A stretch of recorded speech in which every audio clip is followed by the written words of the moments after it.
So we're going to compare the Kindle Scribe in there now. I'm really looking forward to Galatea, for instance, which is coming here. And you can, one nice thing about the Kindle Scribe is you can Bluetooth and actually go ahead and you can Bluetooth and listen to Audible books here on the Kindle Scribe as well. And you can do that if you could, as long as you can download the Audible app on here.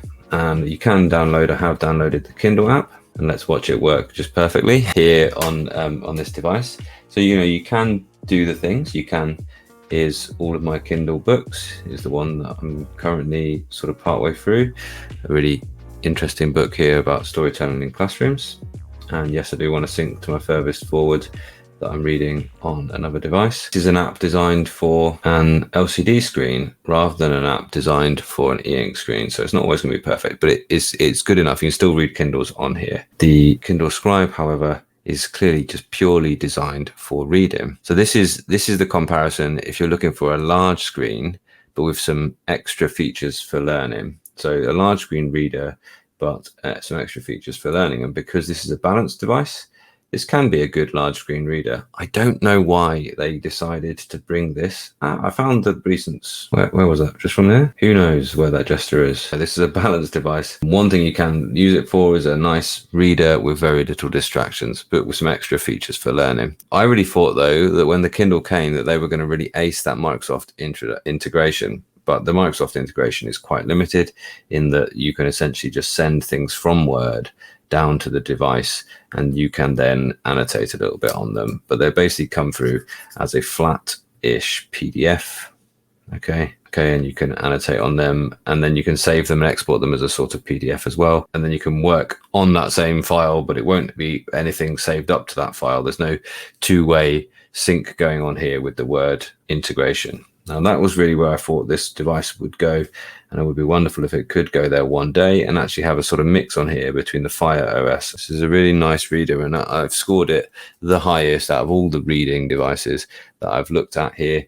I've scored it, it's a 9 on reading. I don't know what a 10 would look like, but I've definitely scored it as the highest. The Lenovo Smart Paper is good for reading, but it isn't quite there. Now, reading and learning is an interesting one because I think, as I was talking about, your question there was about university, and I think it's a really good question, and these are really great for study. And the Lenovo would allow you some limited ability to sort of sign into some online platforms, and at least you can use the Firefox that comes with it. Only those top 8 come with it, and you can then go ahead and go to whatever website you need to go to find something to download, something that you need to read. Maybe you need to read a paper on education theory, okay, and then you can pull that PDF down, and then you can put that straight into, you have to actually import that into your public library to find it. Otherwise it just won't open in the ordinary library. Once you do find it in the library, then you can read it in their dedicated PDF reader,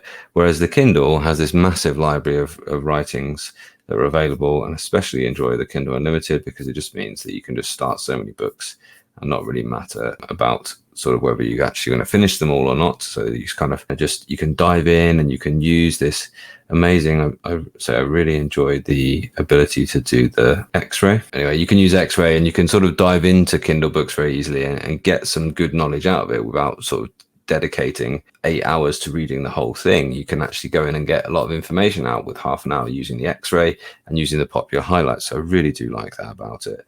And also you've got the ability to do the sticky notes, which, although sticky notes aren't great, you can do handwritten annotations on here as well. And now they even have write-on books as well. So the Pocket Sudoku is one. So my daughter started doing a Sudoku with Grandma, and then she obviously started drawing some unicorns.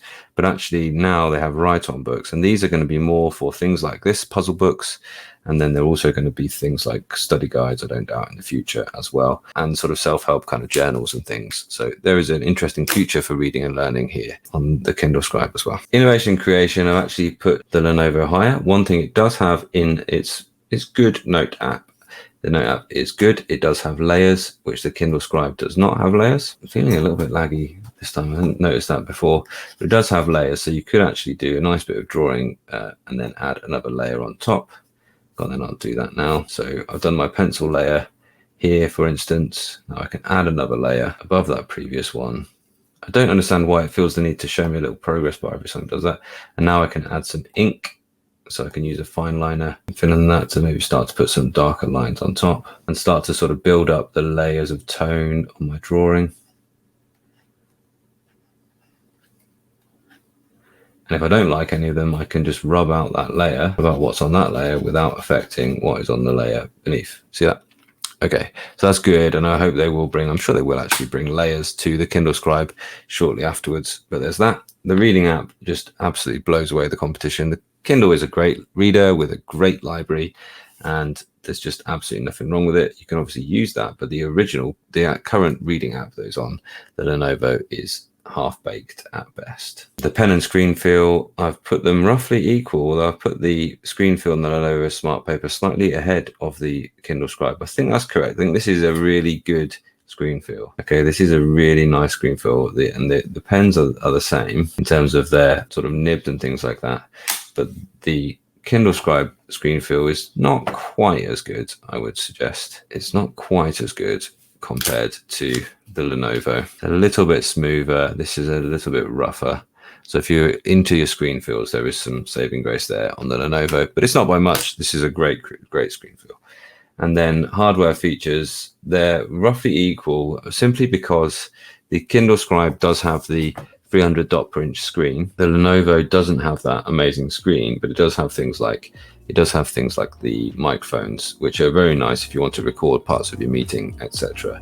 Although those tools don't go much further than just being able to record it and leave it up here on a page. You can't even link to it. You can't move it anywhere on the page or anything like this. They don't go much deeper than that in terms of their hardware features. There's no eraser on here. There is on the Kindle Scribe, and there is also a highlighter button, and this is one of the few ones that actually has both highlighter button and eraser, so you can switch your tools without having to go anywhere near the menu. So that's a really good thing about the Kindle Scribe.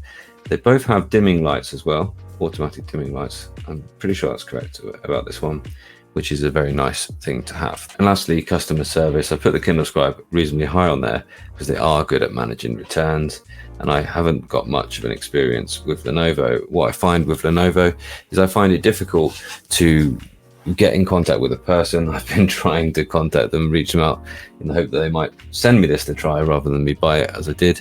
And it took me a long time to get in contact with an actual person there, and that is always frustrating. Whereas with Amazon, once you've been through their few questionnaires, you do end up getting in contact with an actual person, and in my experience, they have solved my problems very quickly.